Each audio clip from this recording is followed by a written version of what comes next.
Perfect. Perfect.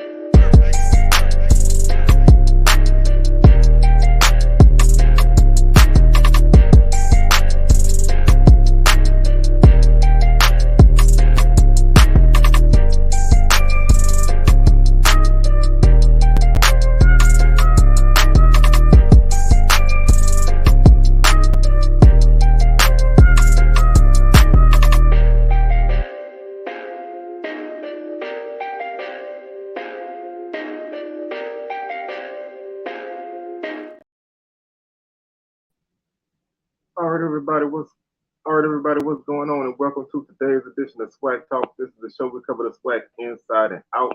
And I'm your tour guide around the SWAC. C. Wells coming at you. And we are back on the football grind this week. We're coming at you with our Prairie View Panthers preview.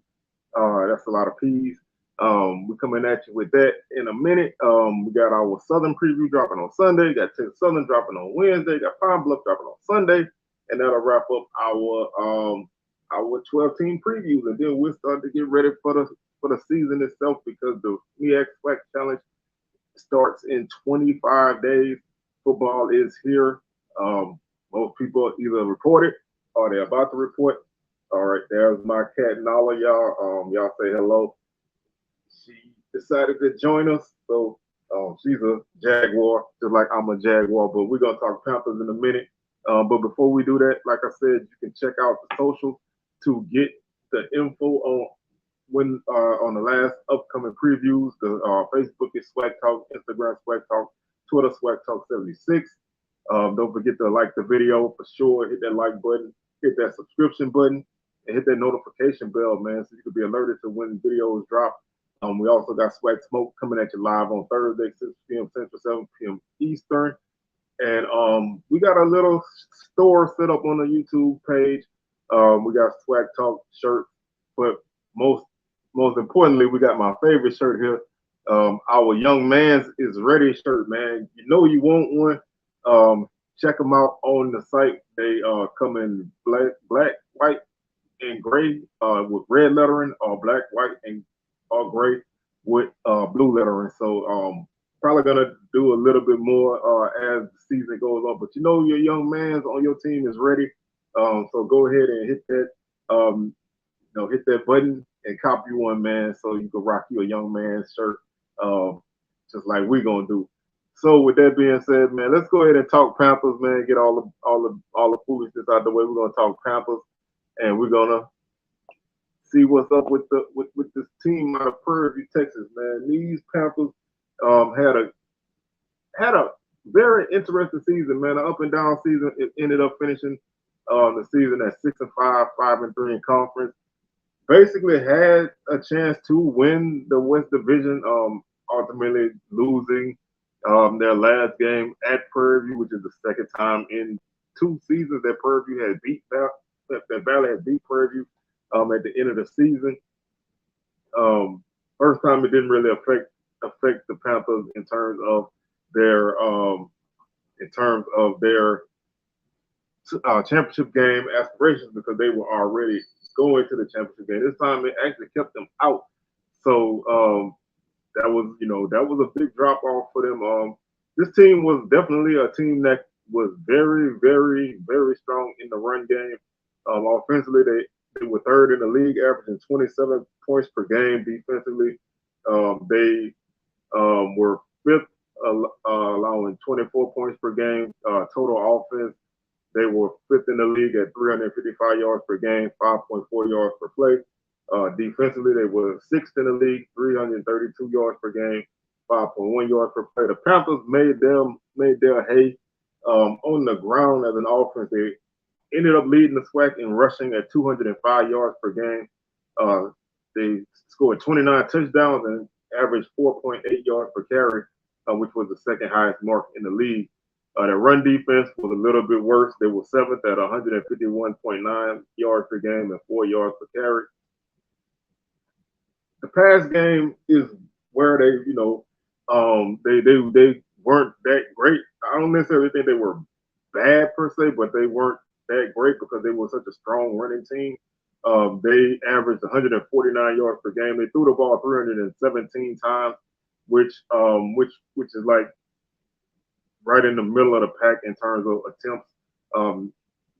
So they actually threw the ball more than I thought they did, but they just weren't that efficient at it. The pass defense was pretty strong. They were second in the league in pass defense, allowing 180 yards per game, 58% completion rate, and they intercepted 13 passes on the season. So defensively, they were opportunistic in taking the ball away. They registered 34 sacks as a defense, which is fifth. In a lot of seasons, that would be top two, top one. But you had 4 teams that had more sacks than them. That was a big season for sacks in the conference. The pass protection was also strong. They allowed 21 sacks on the season, which was the second fewest. And that offensive line is very, very, very experienced. Third down conversion rate, they were fourth at 39.5%. Defensively, they were 39%, which is eighth place. So kind of struggled getting off the field on defense. A lot of times teams were able to, if you could withstand their pressure and make a couple plays, you could drive the ball on them. But a lot of times they won that battle. They lost it in key situations, and that ultimately is what hurt them in later games. They were 36% on fourth down, and defensively they were 37% on fourth down conversion rate. So this team was like I said, they were right there in the mix. They did what they did well. What they didn't do well, they kind of hit it a little bit, but they were able to keep themselves in the mix. Like I said, late season, losing a couple games at the end of the season to ultimately cost them an opportunity. They lose their leading rusher, Jaden Stewart. He went to Stephen F. Austin, but they do return the next 3 rushers. Shazan Connolly, the quarterback, finished with 661 yards. Ahmad Antoine finished with 627 yards. He missed the last 2 games of the season, so that could have been another guy to help tote the load. Not necessarily saying that they win those games, but when you lose a guy who was right there in the mix, who actually averaged 6.1 yards per carry, that's a big loss. Connolly averaged 5.3, and he had 13 touchdowns on the season with a longer 71. Antoine had a longer 78. Both guys can break the big run. Both are tough to bring down. Connor Wisham, the young guy, finished with 259 yards and 1 touchdown. He also averaged 5.4 yards per carry. Like I said, Connolly is the returning passer. Receiving core, they took a hit, but I think they will be better. They did add some guys. They did add some pieces to that position, so you can look for them to improve. I mean, and they also have a couple guys who you can count on to make some plays for them. Defensively, they were pretty solid for stretches of the season. I feel like they were a team who, like I said, sometimes they were a little feast or famine, but they took some big losses. They do return a leading tackler, Keyshawn Johnson, with 76 tackles, but they lost some key pieces on the D line. Guys like T-Roy James and Jesse Evans, guys who were really big pieces to that defensive line. Warren Shank was another guy that they lost. Travion Green also returns at linebacker. He finished with 49 tackles and 2.5 tackles for loss. So they have some guys who can make some things happen. But they did lose some pieces to the defense. Offensively, they returned about 8 starters, according to the SWAC Talk unofficial starter tracker. And defense, 6 starters. Some of the guys coming back to look out for, obviously, Shazan Conley at quarterback, Amar Antoine, and Caleb Johnson, the transfer from Valley, is a big piece of this running game, man. I think that you add a guy like that. Oh, excuse me. I said they lost Warren Shank. He returns for his senior season, so apologize for that. Look right over him on my list. So that's another guy that you can count on to make some plays. Looking at, like I said, looking at a guy like Caleb Johnson at running back definitely is a big piece that can help this team. Just another guy that can help carry the ball. Uh, defensively, they're going to be solid, I believe. Um, the receiving core is where I look at, can these guys, make some things happen? Are they able to are they able to expand that passing game and make some things happen because they haven't, they haven't had that guy that step up. You lost a couple key guys in the receiving core. Can they improve that and be a more opportunistic passing offense? I'm not necessarily saying that they need to be an offense that that throws the ball 30 times a game. I like what they do. I like how they run the ball, and then you can work off of that with play action passing, and keeping defenses honest. So if they can continue to pass the ball efficiently, I don't think you necessarily need to pass the ball a lot. I don't think you need to retool your offense, but I do think you need to be able to find a way to continue to move the ball down the field in passing situations because sometimes there were situations in games that you needed to make that big pass and you couldn't make it. Um, Whether that was because you had a quarterback who was a first year starter who is now a year more experienced. Some of those mistakes are gonna go away because you have a guy now who's been through it all season and he knows some things to do and not to do. So that could be one of the issues, but I still think that being able to um, run the ball like they can, that's definitely going to be a big plus because if you can run the ball in the SWAC, that makes things a lot easier for your offense and it helps your defense because the longer you on the field as offense, the longer they can rest and not have to be back on the field. So a consistent offense moving the ball is definitely going to help Prairie View continue to develop and possibly win those games that they didn't win. And that leads me to my first big thought, and that's one word, and that's finish. This team didn't finish last season. They had a late loss to Alcorn, who was without their starting quarterback. They had a loss at Valley, which they were winning at the half. They just could not finish either one of those wins, and you go to the SWAC championship. The loss to Southern, you were winning that game at halftime.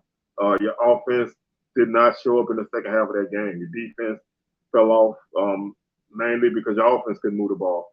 So those are games that you find yourself kind of looking at one play here, one play there. That costs you that costs you at the end of the season. So that's why I say the main theme of this team is to finish. You had an 8-point loss to Abilene Christian. You you know you you you know you gave up 45 points, 48 points to Bethune-Cookman. That's just a lack of focus. And the Valley loss, it definitely is a game that hurts you a lot.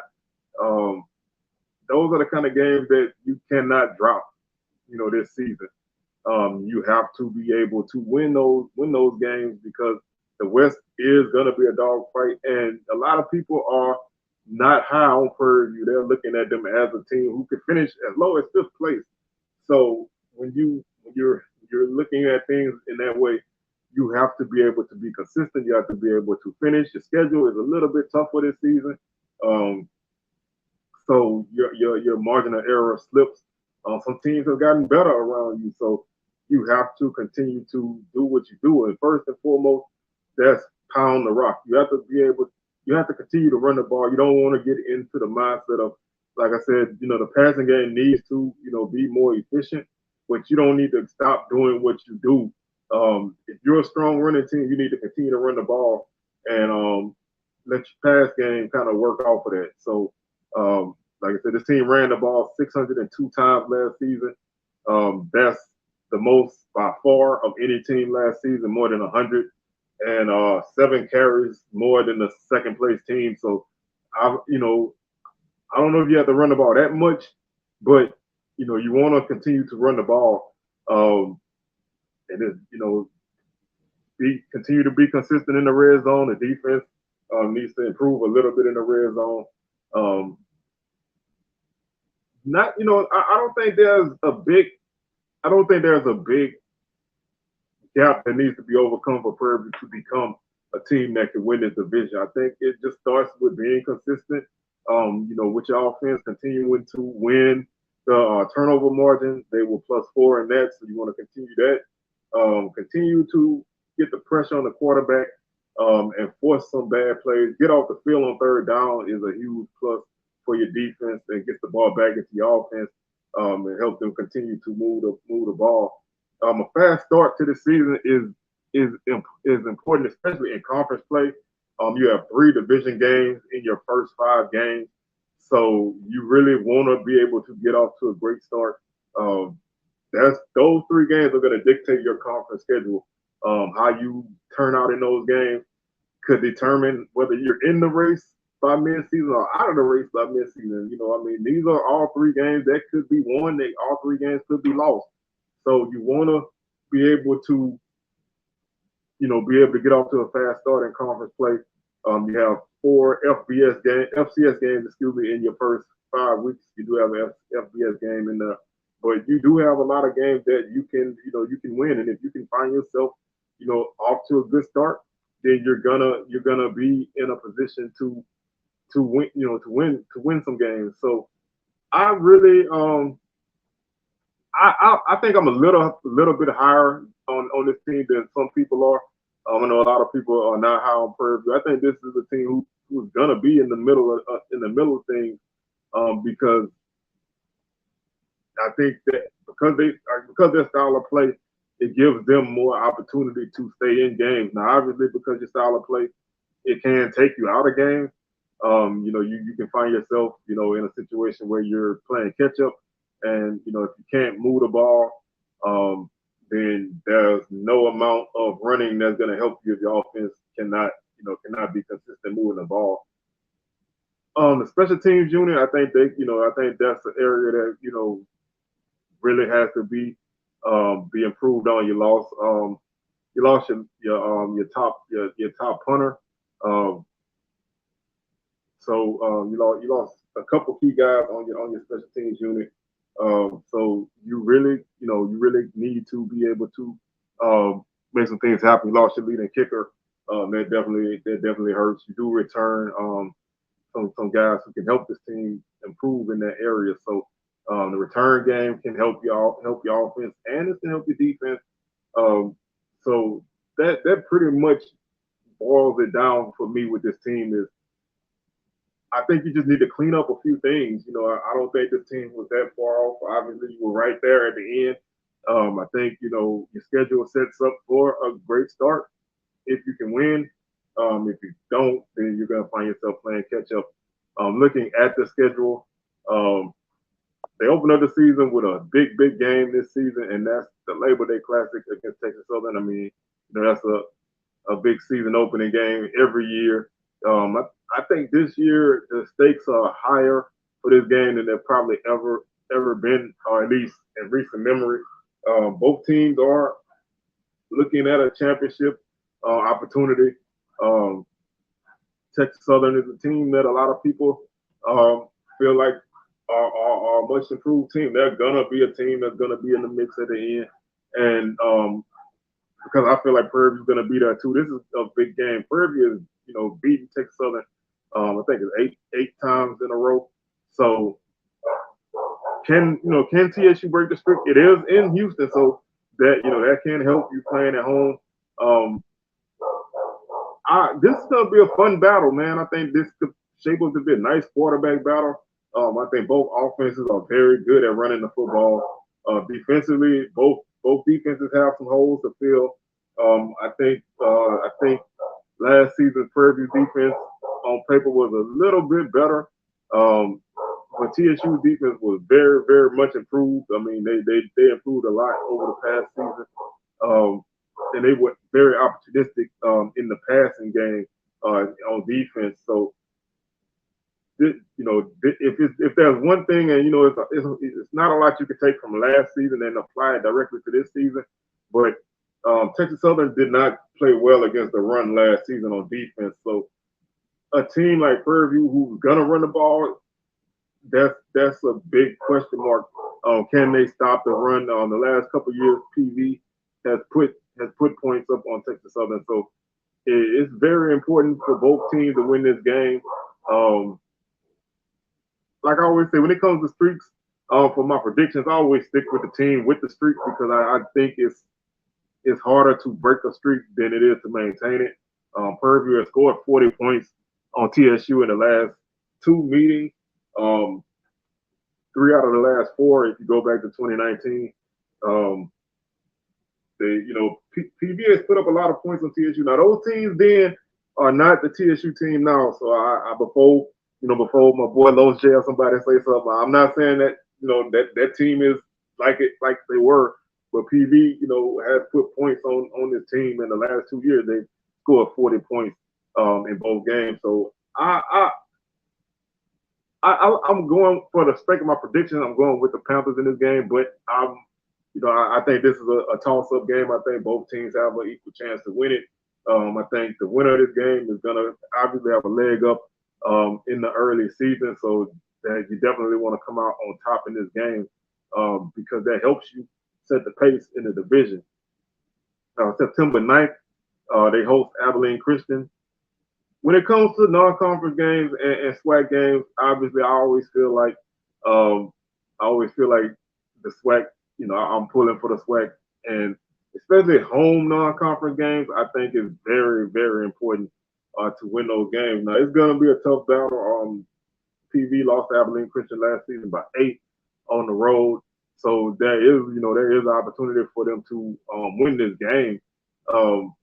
I'm not quite sure though, because I think a lot of how this game plays out is gonna depend on how the TSU game shapes up. Like I said, I want to go SWAC in this game, but I think I'm gonna pick Abilene Christian in this game right now. But I think PV does have an opportunity. And the next game they play is against SMU on the 16th of September. I say the same thing about any game. Go out, see what happens, let the chips fall where they may, and then, you go from there. Give yourself opportunity, to make some things happen in that game. And if you come out on top, then that's a damn good feather in your cap. Otherwise, I don't really worry about guys getting hurt in these kind of games because, guys can get hurt in any game, but you don't want to have a guy get hurt in a game like this. So you want to, go out there, play the first half, see what happens, and then just go from there. So I think they'll drop that game. And that leads into another big SWAC game the following week on September 23rd at Alcorn. Like I said, Alcorn won this game last season in overtime. Both teams were honestly kind of going in different directions. Prairie View was kind of getting back on the upswing. Alcorn was going on a downswing. They were coming off of 3 straight losses, I believe. They had just broken their losing streak the week before. But this is a very, very, very, very interesting game to me. I do have Alcorn as my West Division champ, so that kind of tells you how I feel about this game. But I think that this is going to be a battle. This is a game that Prairie View needs this game. Alcorn needs this game. I do like Alcorn to win this game because I picked them to win the division. So I think they'll win this game. But I think Prairie View does have an opportunity in this game. If they can, they can clean up some mistakes.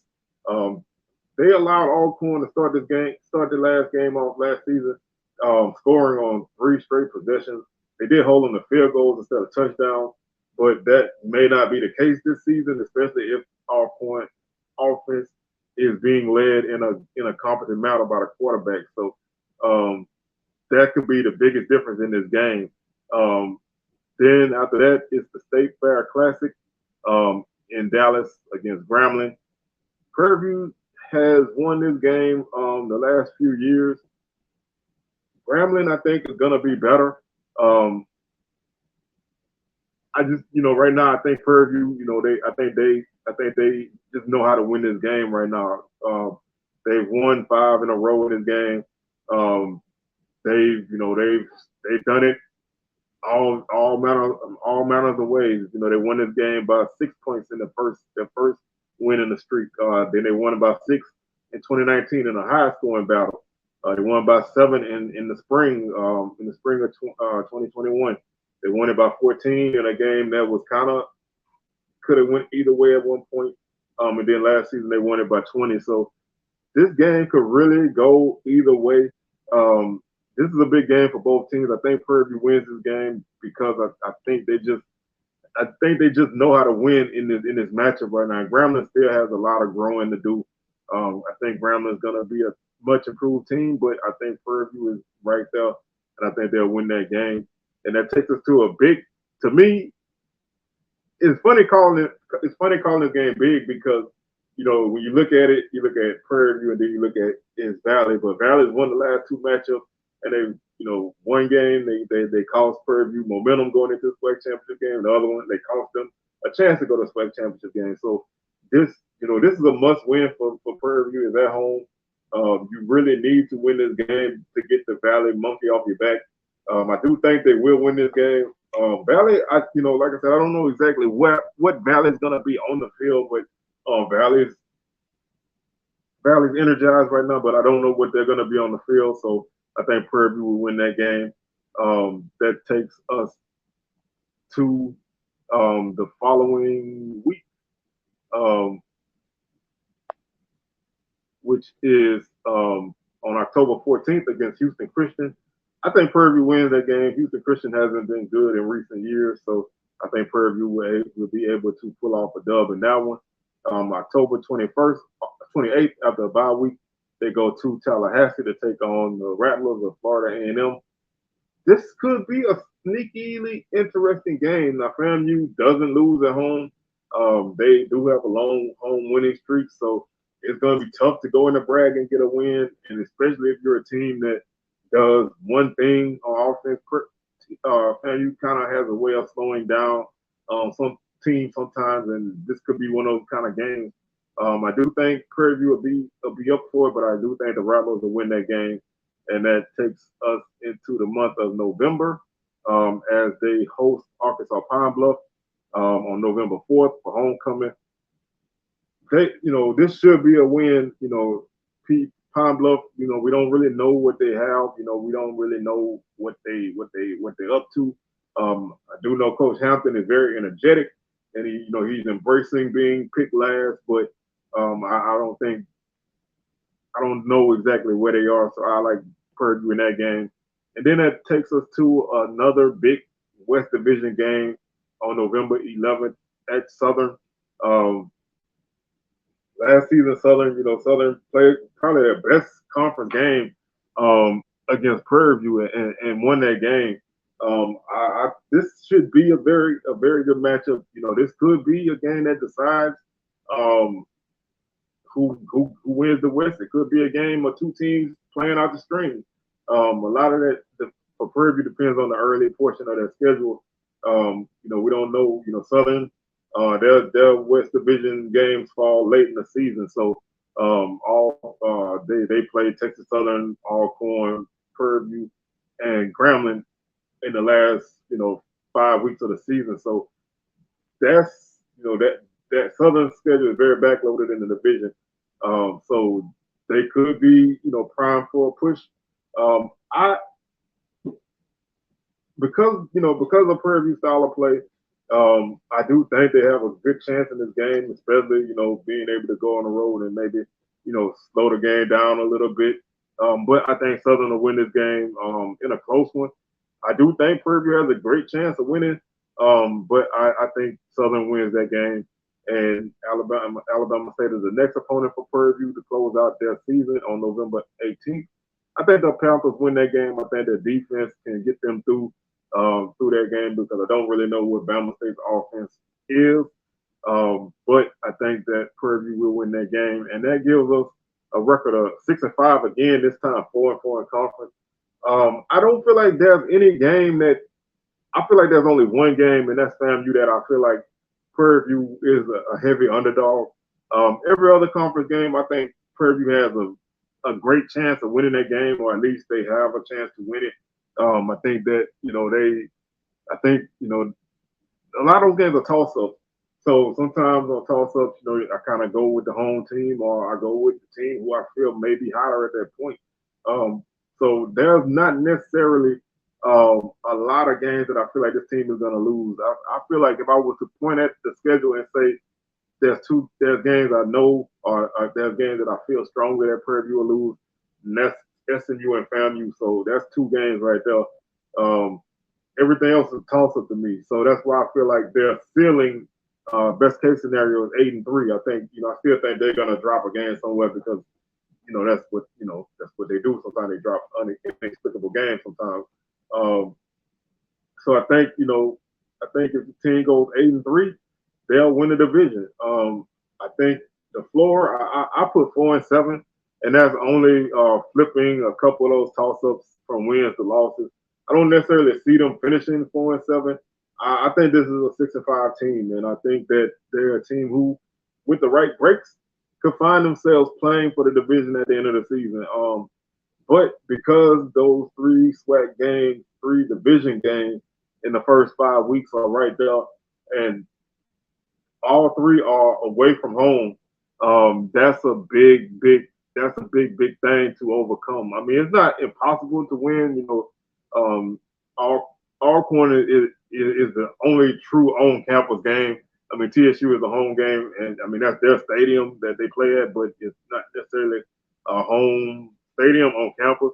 And the Groundling game is a neutral site game, so you do have opportunity to win all 3 of those games, but playing those 3 tough games away from home, and 4 of your 5 divisional games are away from home. To me, that's huge. Palm Bluff, your only divisional game at home.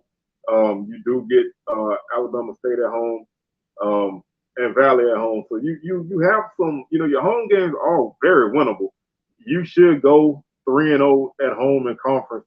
That leaves you your 5 toughest games away from home, and that to me is the reason why I feel like this team will be in the middle of the pack, because you're gonna have to win 3 out of those 5 away from home to find yourself in a good position. So that's to me that's the biggest thing for the team is can they win on the road? That's gonna be a big thing, because